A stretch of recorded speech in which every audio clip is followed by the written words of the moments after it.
Assalamualaikum. Bertemu lagi dengan saya, Marlia, dalam mata kuliah Bahasa Indonesia. Untuk pekan 2, materinya adalah ejaan, istilah, dan definisi. Materi yang pertama adalah ejaan. Ejaan terdiri atas pemakaian huruf kapital, huruf miring dan huruf tebal, penulisan kata, penulisan angka, dan pemakaian tanda baca. Pemakaian huruf sudah jelas ya. Yang penting kalian dapat membedakan bagaimana menulis huruf A sampai dengan Z. Kita lanjutkan untuk pemakaian huruf kapital. Untuk huruf kapital dapat kalian lihat pada contoh berikut. Sudah terlihat kalimatnya? Menurut kalian, manakah huruf yang harus ditulis kapital? Sudah tahu jawabannya? Ya, benar. Yang harus ditulis kapital adalah huruf K pada kata kemarin karena berada di awal kalimat. Huruf G pada kata gubernur karena itu adalah nama jabatan yang disertai nama diri. Huruf J pada kata Jawa dan huruf B pada kata Barat karena ini adalah nama wilayah. Baik, itu adalah contoh pemakaian huruf kapital. Selanjutnya, contoh pemakaian huruf miring. Berikut contohnya. Sudah ada kalimatnya? Ya, dari kalimat ini, manakah yang harus ditulis miring? Sudah tahu jawabannya? Semoga sudah tahu ya. Yang harus ditulis miring adalah pentingnya protokol kesehatan. Karena pentingnya protokol kesehatan merupakan judul dari artikel yang telah dibaca. Selanjutnya, contoh pemakaian huruf tebal. Dapat kalian lihat pada contoh berikut. Manakah huruf yang harus ditebalkan? Tentunya, semua huruf yang ada di sini harus ditebalkan. Bab 1 pendahuluan harus ditebalkan karena merupakan judul pusat. 1.1 latar belakang dan 1.2 batasan masalah harus ditebalkan juga karena merupakan subjudul. Bagaimana? Apakah sulit? Semoga tidak sulit ya. Untuk pemakaian huruf kapital, huruf miring, dan huruf tebal. Selanjutnya, penulisan kata. Penulisan kata terdiri atas kata dasar dan kata turunan atau kata berimbuhan. Untuk kata dasar, sudah paham? Tentunya sangat mudah untuk mengetahui kata dasar. Contoh, melihat. Kata dasarnya adalah lihat. Mudah bukan? Mari kita lanjutkan pada kata turunan atau kata berimbuhan. Hal yang bisa kalian ingat adalah bagaimana menulis kata turunan atau kata imbuhan. Cukup mengingat apakah penulisannya dipisah atau harus digabung. Mari kita lihat contoh berikut. Kata bertepuk tangan. Apakah harus ditulis pisah atau gabung?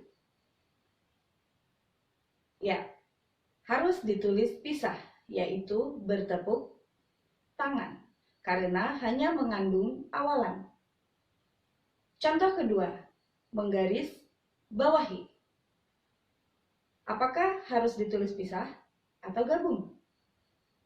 Ya, harus ditulis gabung, karena kata garis bawah diikuti oleh konfiks atau imbuhan yang berada di awal dan berada di akhir, sehingga akan menjadi seperti ini. Contoh berikutnya, kata di mana. Apakah ditulis pisah atau gabung? Ya, seharusnya dipisah, karena kata di pada kata di mana bukan merupakan imbuhan, melainkan kata depan, sehingga penulisannya harus dipisah, seperti ini.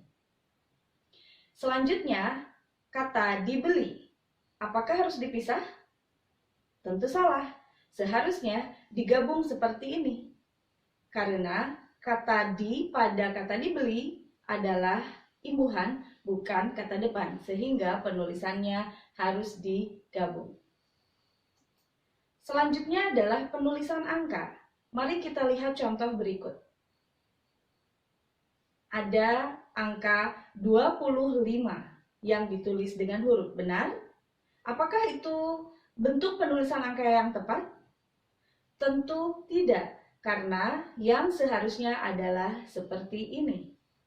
Ya, 25 ditulis dengan angka. Contoh kedua, ada 20. Pada kalimat, saya membeli 20 buku. Apakah benar penulisannya dengan angka? Tentu salah. Seharusnya saya membeli 20 buku, 20 buku ditulis dengan huruf. Contoh berikutnya, 20 buku telah dibeli saya, 20 ditulis dengan angka. Apakah benar? Tentu keliru. Pertama, hindari menyimpan angka di kalimat awal. Sehingga sebaiknya gunakanlah kalimat yang menyimpan angkanya di tengah atau di akhir, seperti ini.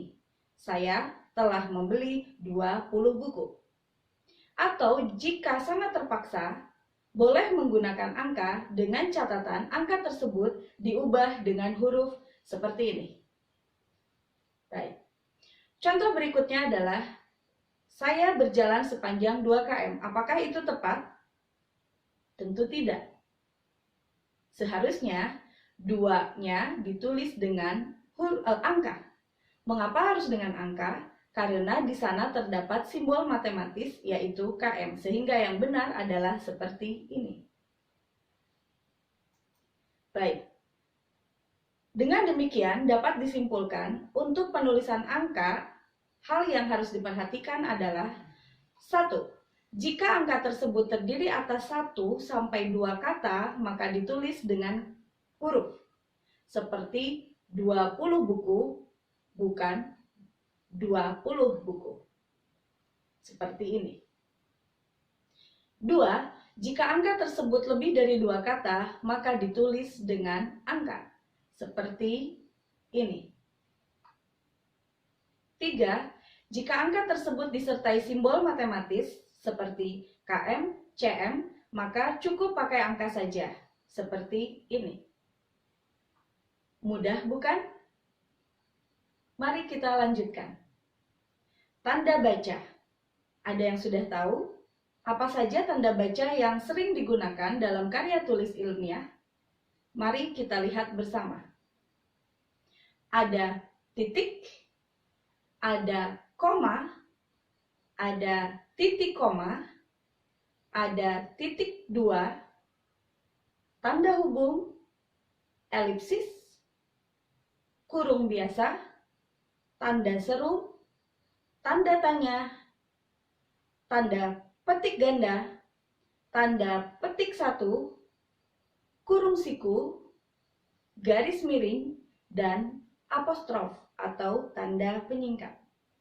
Untuk keterangan lebih lanjut terkait ejaan dapat kalian baca pada PUEBI atau pada Pedoman Umum Ejaan Bahasa Indonesia yang sudah saya bagikan di LMS. Terima kasih.